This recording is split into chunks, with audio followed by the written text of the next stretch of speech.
বাবা, আমাদের বাসার উপরতলা ফ্ল্যাটটা কারা ভাড়া নিয়েছে? কেন, তুই জানিস না? না। ও হচ্ছে আমার ছোটবেলার বেস্ট ফ্রেন্ড কামরুল। ও ঢাকায় পোস্টিং হয়েছে, আজকেই চলে আসবে। আর শিকদার চাচা, শিকদার চাচা,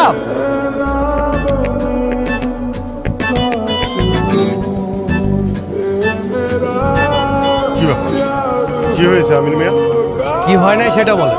আপনার ছেলের জন্য তো এলাকাবাসী কেউ রাতে ঘুমাতে পারে না। চাচা, এখনো সময় আছে, এর একটা বিহিত করেন। মানে কি? এলাকাবাসী ঘুমাতে পারছে না তার জন্য আমার ছেলে, মানে আমার ছেলের সাথে এলাকাবাসীর ঘুমের কি সাথ? আরে সাথ তো আছে চাচা। আপনার ছেলের জন্য আমাদের এলাকার ভিতরে যতগুলো ইয়াং মেয়ে আছে আমার রাতের ঘুম হারাম। আপনি কি সেটা জানেন? আর কি হয়েছে সেটা আমাকে খুলে বলবে তো। আর তোমার কি সমস্যা তুমি সেটা আমাকে বলো।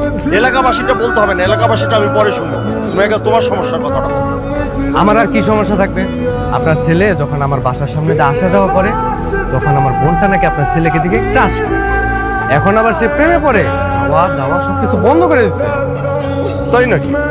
শুধু কি তাই, আজকে কি করতে জানেন? হাত কেটে আপনার ছেলের নাম লিখছে। আচ্ছা ভাই, এখানে আমার দোষটা কোথায়? আমি কি আপনার বোনকে গিয়ে বলেছি যে আমার জন্য হাত কাটো বা আমার জন্য তুমি না খেয়ে থাকো? একবার কি বলেছি? আরে সমস্যাটা তো সেইখানেই, তুমি কিছু বলো না। দেখো, তুমি যদি আজকে আমার বোনের সাথে প্রেম করতে তাহলে তো এই দুর্দশা আমাকে দেখতেই হতো না। শোনো, তোমাকে একটা কথা বলো, হয় তুমি আমার বোনের সাথে প্রেম করো আর না হলে এই এলাকা ছেড়ে চলে যাও। এই বেটা, এই আমার ছেলের কি দোষ? হ্যাঁ, আমার ছেলে তো তোমার বোনের সাথে প্রেম করতে যায় না। তোমার বোন আমার ছেলেকে দেখে প্রেমে পড়েছে, প্রেমে পড়ে তোমার বোন হাবুডুবু খাচ্ছে। এতে আমার ছেলের দোষটা কোথায়? হ্যাঁ, আমার ছেলে কেন এলাকা ছেড়ে চলে যাবে? এলাকা ছেড়ে যদি চলে যেতেই হয় তাহলে তুমি তোমার বোনকে নিয়ে এলাকা ছেড়ে যেখানে খুশি সেখানে চলে যাও।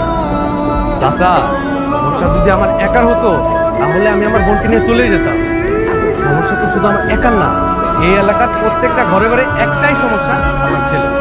প্রতিটা ঘরের সমস্যা সেটা প্রতিটা ঘর বুঝবে। তুমি মাতব্বরি করতে আসছো কেন?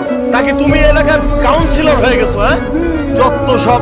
যাও মিয়া যাও, নিজের চরকায় তেল দাও আর তোমার বোনকে গিয়ে না মানসিক ডাক্তার দেখাও। যত সব ঝামেলা। শ্রাবণ চল।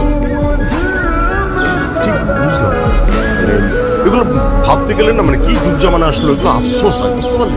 বাবা, পুরো মহল্লার মেয়েরা যেভাবে বিরক্ত করতেছে, আমি জাস্ট ফেড আপ হয়ে গেছি। না না না না, এদিকে তো যাওয়া যাবে না।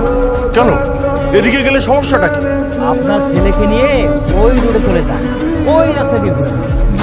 আরে বাবা, সেটাই তো জানতে চাচ্ছি যে এই রাস্তায় গেলে সমস্যাটা কি হবে। আপনার ছেলেকে নিয়ে কি সমস্যা শুনতে চান? হ্যাঁ, আপনার ছেলেকে নিয়ে এই রাস্তায় গেলে আমার ভাতিজি যদি ছাদ থেকে দেখে তাহলে সারা রাত ঘুমাবে না আর খাওয়া দাওয়া করবে না। আমি বেঁচে থাকতে তা হতে দেব না। এই ছেলে, যাও ওই রাস্তা দিয়ে ঘুরে যাও। আর ভাই শোনেন, আপনার ছেলেকে একটু সাবধান করে দেন যেন এই এলাকায় আর ঘোরাঘুরি না করে, বুঝলেন?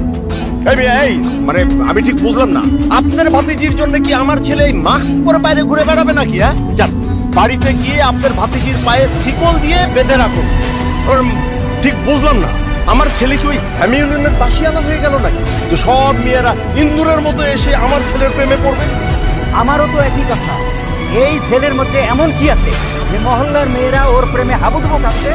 এক আজব সমস্যা।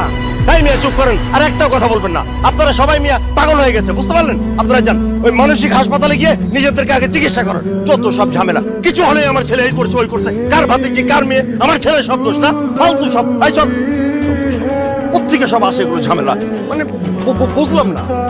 এই যে ভাই শোনেন, বুঝলেন না তো বুঝবেন পরে যখন নিজের ঘাড়ে পড়বে। কত ধানে কত চাল, how many right in how many